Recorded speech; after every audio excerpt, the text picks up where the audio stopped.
لیکن میں جاننا چاہتی ہوں کہ اس کے پیچھے کی اصل وجہ کیا ہے۔ پھر شیخ ادب علی وہ واقعہ بیان کرتے ہیں کہ ایک دفعہ ناسد کے مسلمانوں کے لیے ایک شخص آپ صلی اللہ علیہ وآلہ وسلم کی خدمت میں حاضر ہوا اور اس نے آپ صلی اللہ علیہ وآلہ وسلم سے کہا کہ وہاں پر مسلمانوں کی تربیت کے لیے آپ صلی اللہ علیہ وآلہ وسلم نے اس شخص سے اس بات کی گواہی لی کہ وہ اس کے علاقے میں بھیجے جانے والے تمام تر حافظوں اور عالموں کی جان کی حفاظت کا وعدہ کرے۔ وہ شخص آپ سے اس چیز کا وعدہ کرتا ہے کہ وہاں پر جانے والے تمام تر حافظوں کی جان کی حفاظت کی جائے گی۔ جب آپ صلی اللہ علیہ وآلہ وسلم کو اس بات کا یقین دلا دیا جاتا ہے تو آپ صلی اللہ علیہ وآلہ وسلم اپنے حافظ قرآن اس شخص کے ساتھ روانہ کر دیتے ہیں۔ اسمان سلطانہ پوچھتی ہیں کہ پھر اس کے بعد کیا ہوتا ہے؟ پھر شیخ ادب علی بتاتے ہیں کہ کفر اور منافقت کھل کر سامنے آ جاتی ہے۔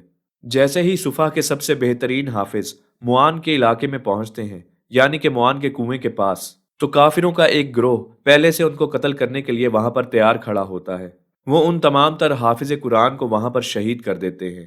تقریباً 70 حافظ قرآن جو کہ صفا کے سب سے بہترین حافظ قرآن اور عالم ہوتے ہیں، ان کو شہید کر دیا جاتا ہے، اور جو معاہدے کے طور پر آپ صلی اللہ علیہ وآلہ وسلم نے شرائط لکھائی ہوتی ہیں وہ ان کو بھی نہیں پڑھتے۔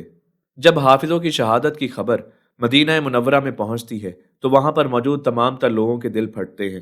وہ یہ جان کر رونے لگتے ہیں کہ ان حافظ قرآن کو شہید کر دیا گیا ہے، اور کافروں کو اس بات پر بہت خوشی ہوتی ہے۔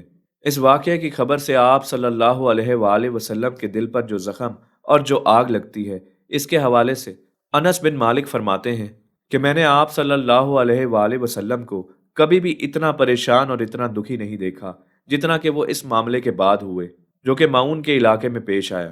آپ صلی اللہ علیہ وآلہ وسلم کا دل اتنا دکھی تھا کہ آپ نے پورے 1 مہینے تک فجر کی نماز کے بعد ان لوگوں پر لعنت بھیجی جنہوں نے حافظ قرآن کو شہید کیا تھا۔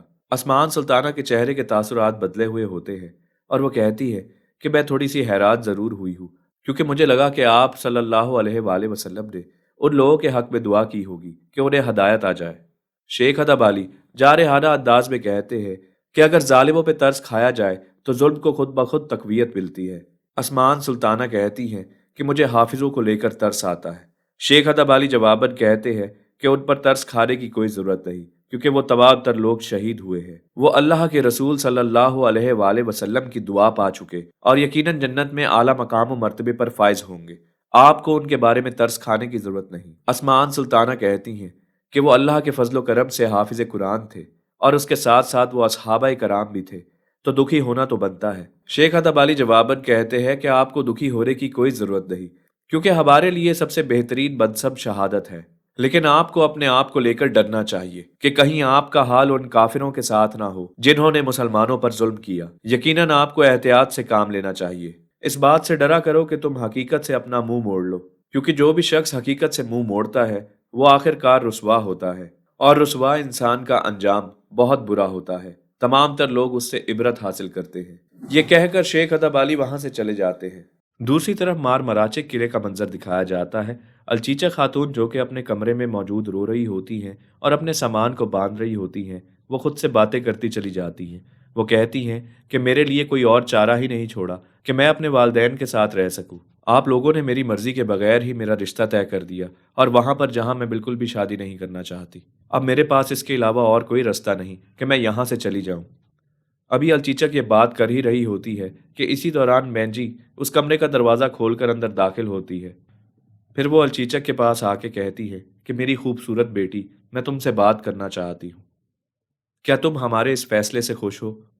مجھے تم مایوس دکھائی دیتی ہو۔ الچیچک خاتون جواباً کہتی ہے کہ میں اس فیصلے سے بالکل بھی ناخوش نہیں ہوں، جو فیصلہ میرے والدین نے، یعنی کہ آپ نے اور اوقتب بے نے کیا ہے، اور والدہ سلطانہ بھی اس میں شامل ہے، اس سے میں ناخوش کیسے ہو سکتی ہوں؟ بیجی خاتون جواباً کہتی ہیں کہ تم نے یہ بات کر کے مجھے خوش کر دیا ہے۔ اس کے بعد وہ الچیچک کو گلے لگاتی ہیں۔ جیسے وہ اس سے گلے ملتی ہیں تو دیکھتی ہیں پیچھے سامان بندھا ہوا ہے۔ وہ دیکھ کر بیجی خاتون تجسس سے پوچھتی ہے کہ الچیچک، یہ سامان تم نے کس لیے باندھ رکھا ہے؟ الچیچک جواباً کہتی ہے کیا شادی کے بعد مجھے تجارت کرنے کی اجازت نہیں ملے گی؟ اور میں جانتی ہوں کہ میں دلہن بننے جا رہی ہوں، لیکن کیا میں اپنے کام کو چھوڑ دوں گی؟ بینجی خاتون کہتی ہے ماشاء اللہ، میری بیٹی مکمل طور پر خوش دکھائی دے رہی ہے، اور وہ خود کو تجارت کے کاموں میں مصروف بھی رکھنا چاہتی ہے۔ مجھے تم پر فخر ہے الچیچک خاتون۔